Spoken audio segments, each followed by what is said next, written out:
Hey, today we got a really awesome guest to me. He's like a YouTube star for me because the first time I heard about Carlos was that when his first video about, not the first video, but one of the video about Gung Jyuh Behng. 我係一個有公主病嘅香港女仔。 Hong Kong sickness with girls. Princess sickness. Princess sickness, sorry. No Princess sickness, it was so funny, right? So, and then he's like, a Western guy, a white guy, and then he was speaking really good Cantonese. 做咩唔打電話俾我？等咗你好耐。 This video was all about how Carlos learned Cantonese.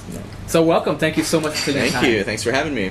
Awesome. So tell us a little about where you're from and Yeah, sure. a little bit about you. I'm from Vancouver, Canada originally. Actually born in Toronto, but I moved to Vancouver when I was very young, so I consider myself from the Vancouver area. Yeah. Grew up there, went to school there. I lived in Hong Kong right after high school. About a year or so after high school, I moved to Hong Kong, spent about 2 years there, and that's where I kind of gained the grasp of Why did you move to Hong Kong? What happened? Actually, I signed up for a missionary program just through my church, and so I had the opportunity to come to Hong Kong. I see. It was a volunteer experience, and so when I was here, since I was just doing volunteer work, I was having a lot of fun, I was meeting a lot of people, and it was just a great opportunity to try to pick up the language on the side and be able to communicate with the people in Hong Kong better. So I really tried really hard to learn the language. It's very difficult at first. Chinese people speak really fast. There's a lot of slang words. It took me a while to really get the hang of communicating with people. Then the time came for me to move back to Canada, and I went to go back to study university. Okay. And, in Vancouver? Yeah. Just outside of Vancouver. Okay. And my Cantonese, I was able to keep it up a little bit because in Vancouver there's a lot of Chinese people. Every time I'd go to a restaurant, I'd love to use the language. Kind of started dropping down the skill a little bit though, so I wasn't using it enough, and I was just kind of focused on my studies. Then I met a girl. Oh! So she was from Hong Kong. We were in the same class together at school and got talking, and so anyways, and now we're dating. And my Chinese started to pick up again, but I went, finished school, and we were at the same school there. We both finished, and just moved back to Hong Kong this past October. Okay. I took up a full-time teaching job in high school, just as a kind of first job out of university here. Okay. And now I'm trying to improve my Chinese again. But while I was in university, about halfway through, I was a big fan of watching YouTube videos. I still am, of a lot of people. I follow a lot of big people on YouTube, and I thought, what's something that I could do to kind of have fun with, that YouTube, and I liked making videos already before with friends. So I decided, why don't I make a video of me, just speaking some Chinese, see if people think that's funny or not, like seeing someone who's 100% no Chinese blood in them speaking Cantonese. I know a lot of foreigners, they speak Mandarin very well. There's a lot of people who are really great at speaking Mandarin. I thought, maybe it's not as common to see Cantonese speakers, so put up a video, got a lot of good comments, good feedback. I did some videos just kind of talking about some popular songs and music videos at the time, Gems, pop singer here, Eason Chan, a few of these things. So got some feedback. Then I just had the one random idea of doing, why don't I talk about some slang words? I heard this word Gung Jyuh Behng. I heard this word Chao. So I thought I'd make this kind of video, and then just bam, it went viral. A lot of people thought it was really funny, and I was like, oh cool. I was like, I guess people want more. So I just started making more. And that's pretty cool. So how many views do you have, and how many subscribers you got? I got about 40-something thousand subscribers, which I just think is really cool. That's like 40,000 people around the world. 42,000. So that many people wanted to be connected to my videos and excited to learn from what I have to share. Then I think that's awesome. And then all my video views together is like over 6 million. And so when I think about 6 million times my videos have been watched, that's just blows my mind. Totally. I know a lot more YouTubers have way more than that, but still, that's amazing. To me, that's just, it's awesome. And my fans are very supportive. Huh? Yeah. YouTube star. Oh, see? Yeah. Just a little. But a lot of people support me. Tell me that they love watching my videos. I've had a couple fan kind of gatherings and stuff, and it's just cool to see the people face to face who watch my videos, and cool to see people learning from them. So okay, so when did you start learning Cantonese? I started learning when I was about 19, so that was in about Was it before 2005. you went to Hong Kong? Were you still in high school in Vancouver? No. I graduated from high school, and then when I got the opportunity to go to Hong Kong, I had about 3 months before I went over there, and I started learning the basics of Cantonese, and I started learning the Yale romanization system to write down words and memorize words, but using English characters to kind of learn to read them and learn to say them, and after that I went out straight to Hong Kong, and after that I had a lot of friends and stuff that were also in the same program. We studied together, and everyone had different levels of Chinese, and also I spoke with a lot of native people. All the time was trying to speak with native people to really kind of pick it up. And by the time I came back to Canada, my Cantonese was pretty good. I mean, it still wasn't perfect. 2 years later after you came 2 years back later, from Hong Kong. So but I mean, I could have a conversation with anyone, and I was very confident in speaking it with other people. So I mean, there's the point where you have the tough grind of learning the language at the beginning, but once you've kind of got the hang of a lot of it, it's kind of starts becoming smooth sailing. Yeah, I mean, it's easier to memorize things. It's easier to pick up things. The first part of Cantonese was learning the sounds, the actual sounds of pronouncing the words, and then there's the tones. There's 6 different tones to learn. Then there's learning basic grammar patterns, the proper way to make sentences. And then after that, I mean, it's just memorizing vocabulary all the time. So those are the steps that you would take? Yeah, or you took, that's what I or did. First it was learning the sounds, then the tones. Sounds, tones. And basic grammar patterns and basic vocabulary. So that was all memorization and practice. But once the grammar, was in my head and basic vocabulary, then it's like, okay, picking up new vocabulary words that I don't know and trying to memorize those. And then once you've got a lot of basic grammar the foundation, principles, once you have the structure. Yeah, you just kind of learn it by hearing it. When you hear someone say something in a different way, you say, oh, okay, that's another way to say that. And then you just remember it, and and you've learned another way to say, to make a sentence or whatnot. And so it really takes a lot of effort of trying to listen and record what you listen. That was a big thing for me too. Daily I would have just like, back then there was no iPhones. So it was in like 2005, so it was before the iPhone came out. Didn't have smartphones yet, so I just had pad and paper I would use all the time. I'd keep on me, and every time I would hear a word, I'd just pick up a word that I didn't know what that meant.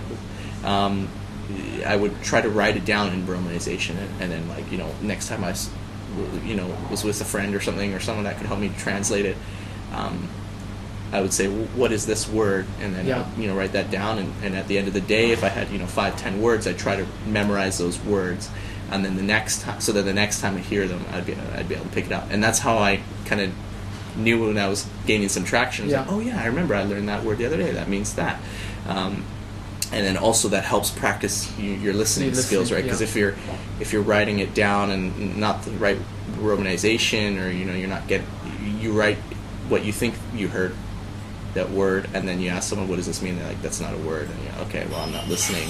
I'm not getting it right when I'm listening. So it really helps you to kind of work on your listening skills. So listen, write it down, and make sure you get it right. Yeah. And then memorize it. Memorizing, yeah. And then memorize it. And that's kind of like the thing that's on my channel, right? I hear it, speak it, memorize it. So it's kind of like, working on trying to listen to the accurate way of saying the language. You got to practice speaking it out loud. Like, it's more than just reading it on the paper. It's speaking it, actually using it, that physical action of speaking it, and then and then there's also the memorizing it. So how did you memorize it? I used for vocabulary all the time. I just use like cue cards, and I would use a system of, okay, here's my cue card. I've got 20 words on it, and I would try to memorize those 20 words and give myself so many minutes to kind of go through to read all these words and try to memorize it, and then I would do a system of, okay, you've got the, like, not look at the card, turn it over. Yeah. What was the first word? This one. What was the second word? This one. Every time I got something wrong, I would go back to the top. Okay, start with number 1 again. Got it. So every time I would make a mistake, my punishment would be to go back to the beginning and start. So those words at the beginning, I would, really brain in my head. Yeah. By the time I get to number 20, if I get number 20 wrong or that, I've got to go all the way to the beginning and do it over again. Got it. And then if I could do the whole thing, 3 times in a row with no mistakes, then I really had it. Yeah, and so that is tough at the beginning, but once you've been doing that for a while, your memorization skills get stronger, and so I mean, I could easily memorize 10 to 15 new words a day, really quickly, and so. And it's always about just trying different subjects. Like, okay, today I'm going to learn different words of how to ask for directions, and then practice that the next time you're out when you're looking for the Bach guy in Hong Kong or something. Right? How do I get here? Tell me, and then you practice those words, and so I mean, just different subjects would come up. Practice different subjects, then in different scenarios, right? Like getting on the bus, or looking for directions, or going shopping, or whatnot. And so memorize, learn. You listen to it, you write it down, and you verify you got it right, and then you memorize it by using your method from 1 to 20, and then you kind of lots of repetition, and then speak it and use it in context. Try to use it with people. The most effective way is just actually speaking it with people. So what would be maybe the top 3 the most important thing about learning a new language, if you put the 3 most important things? Okay, top 3 things. Well, I mean, like, of course, number 1, you've got to really have the desire. The desire to learn the language is one thing, but the actual, motivation to do what it takes to learn the language, like to be ready to do what it takes. That desire and that passion, you need that. You definitely need that. Number 2 would basically be, I would say, kind of my the steps that I personally followed in learning the language would be the hearing, speak it, and memorize it thing. Okay. Like, I mean, really make sure that you're working on all of those skills all the time.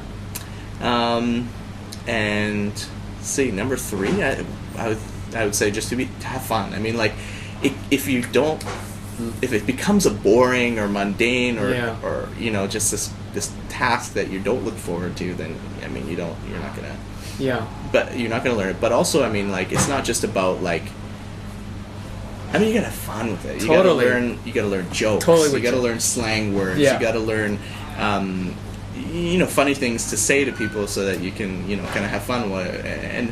And that also means making friends with the people that are speaking that language. And and everyone defines fun differently, and you can always think of ways that will make it fun. The process making it fun for you. It's true. For me, I did the 90-day challenge, and I made it fun by talking to my father-in-law on day 91 and make a video, and I had so much fun just speaking there. So. I think that's very, very important to keep it up. Because it's very easy to. You obviously had that motivation, that passion that you wanted to achieve that goal, and so that totally drove you too. Right? That totally helped me, and making it fun, it has a big part of it.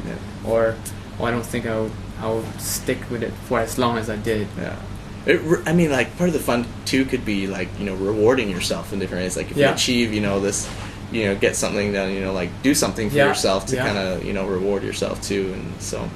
So there are many ways to make it fun. So it depends on, however you define fun, you can make it fun while you're learning a language. In terms of learning Cantonese, what would be the first thing that you would recommend people to do if they want to learn Cantonese? First thing you got to do is, I think you got to pick up the romanization system. I mean, it's because whatever language you're coming from yourself, if you're a native English speaker, probably, but I mean, it could be a native Spanish speaker or whatever, you need to learn the romanization system, because it's you mean the spelling, the phonics of the language, sound of the language, and then you can say it by reading the romanization. Because I mean, if you just start by saying, okay, I'm going to memorize that this character means this sound, it takes a lot longer. I would think. I didn't learn that way, so I don't know exactly, but that's what I would think, because I haven't spent much time learning to read. I found it very a lot more difficult. I mean, it would be like, you know, learning the whole language. So you over mean that again. you just focus on speaking then when you Yeah. when you do that? So you know, maybe if you're interested in learning reading and writing, you can do it later. Yeah. You do speaking first. Yeah.